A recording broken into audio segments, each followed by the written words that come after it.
Momen pilu siswa SD curhat ke guru belum bisa baca, ternyata ibunya sudah di surga, bikin terenyuh. Beredar di media sosial sebuah video yang memperlihatkan momen siswa SD curhat ke gurunya karena belum bisa membaca. Saat ditanya alasan belum bisa membaca, jawaban siswa SD itu membuat warganet terenyuh. Ia mengaku dirinya belum bisa membaca karena sang ibu telah tiada, dan tak ada yang mengajarinya membaca di rumah. Sontak curhatan siswa SD itu membuat gurunya terkejut, termasuk warganet.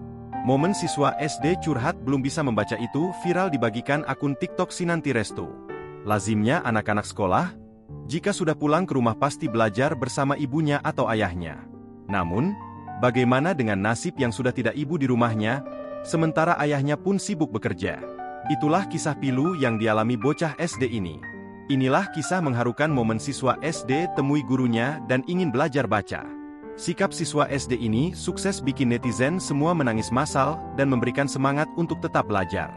Pemilik akun bernama Sinan tersebut berprofesi sebagai guru untuk siswa SD. Ia membagikan momen saat siswanya menghampirinya dan meminta bantuan untuk belajar membaca karena dirinya belum bisa baca. Pemilik akun bernama Sinan tersebut berprofesi sebagai guru untuk siswa SD. Sinan pun langsung menanyakan siapa yang menemaninya saat belajar di rumah. Sontak si siswa laki-laki itu menjawab kalau tidak ada yang menemaninya. Karena penasaran dengan keberadaan si ibu siswa tersebut, akhirnya Sinan tersebut menanyakan ibunya. Lalu si siswa pun menjawab dengan suara lirih. Sontak dengan jawaban si anak tersebut, membuat Sinan tersebut terdiam dan langsung menemani belajar membaca. Kemudian ada satu pertanyaan dari siswa tersebut ke gurunya mengenai ibunya.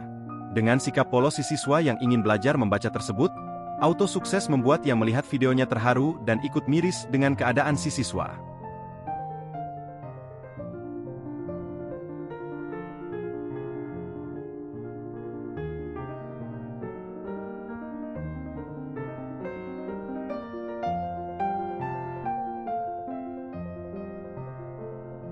Download Tribun X sekarang, menghadirkan lokal menjadi Indonesia.